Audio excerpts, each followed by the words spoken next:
Hello everyone and welcome back into my kitchen. Come on, let's make this recipe.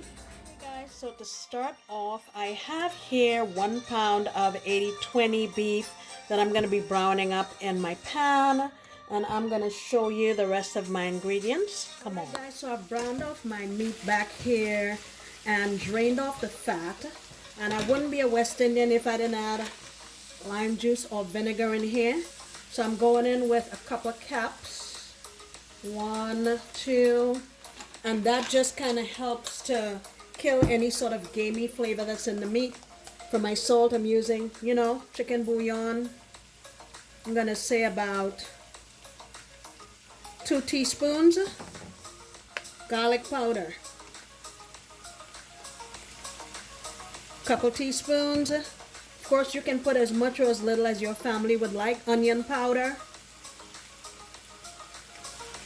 couple teaspoons as well. Black pepper, about a half a teaspoon. W sauce, 2 or 3 shakes. And let me give this a little mix here. I'm also going to add some, I think I have some fresh oregano in my fridge. Let me grab it. Alright, I do have some oregano. Let me pull off the leaves and put it in here. So 1 stalk of oregano. If you don't have fresh, you can always use the one in the bottle. I'm going to give this a mix here. And I'm also going to now add in, I have, how many ounces is this? It's a 1 pound can of tomato sauce. I'm just going to leave back about a half of a cup just to put on the bottom of my pan. And I'm going to give this a mix. You want to taste it to see what it tastes like also. And I added some acidity to there, so I'm going to add, in addition to the tomato, there's some acidity in there, so I'm going to add some sugar, maybe about a teaspoon or so, and give that a mix. And I'm just going to cover it and let it cook here for about 15 minutes, and then we will move on. Get my heat on medium. Alright guys, so I put the rest of the sauce here in my pan, and I'm using a disposable one because this is not staying in my house. This is going to someone else. So what I have here is my pre-made ravioli. These are not frozen, but obviously you can use frozen ones. And I'm just going to set down a layer. So it's going to be sort of like a lasagna-ish. Alright, let me get a layer down. Alright, now I'm going to go in with a layer of my meat. You saw how we cooked it. And you can always substitute ingredients. Make it the way you know your family will enjoy it. I'm going to liberally add some meat on here.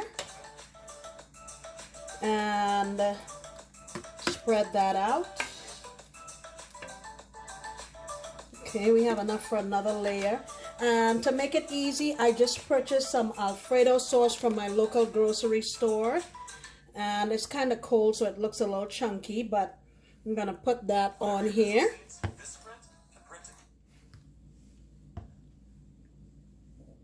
I'm using what I have. I have some cheddar in my fridge, so I'm going in with that. Alright, I've added the other layer, and I'm just going to go on here with a few more dollops of my Alfredo sauce. You can also use what's called a bechamel sauce. It's another type of creamy sauce that you make beginning with a roux. Alrighty, and what I'm going to do here is I'm going to cover this tightly with some foil, put it in my oven at 350 for about 30 minutes, because remember my ravioli isn't cooked yet. And after that, I'll take the lid off, and then I'm going to finish up with some mozzarella. So we have this here tightly going into my oven at 350, and we'll be back in about 25 to 30 minutes.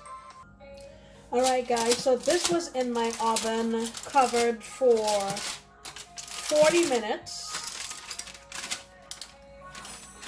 Woo. That is HOT. And now I'm going to just go in with my mozzarella cheese. And I'm gonna increase my heat to 450. You can even put it on broil if you wanted to, but make sure you watch it because that stuff can burn very quickly. Just for a few minutes, maybe like 8 or 9 minutes, and then I'll come back and show you what it looks like. Alright guys, here is the finished product. This is nice and bubbly and cheesy. I'm taking this down to my grandkids.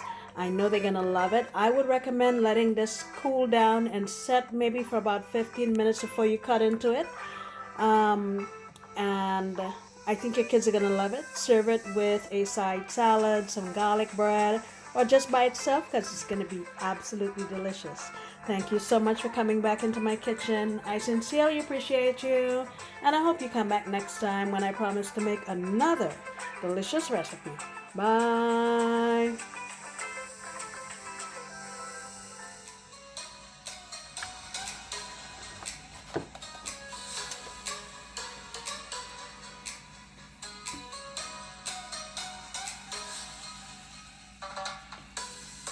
Ooh, that's hot.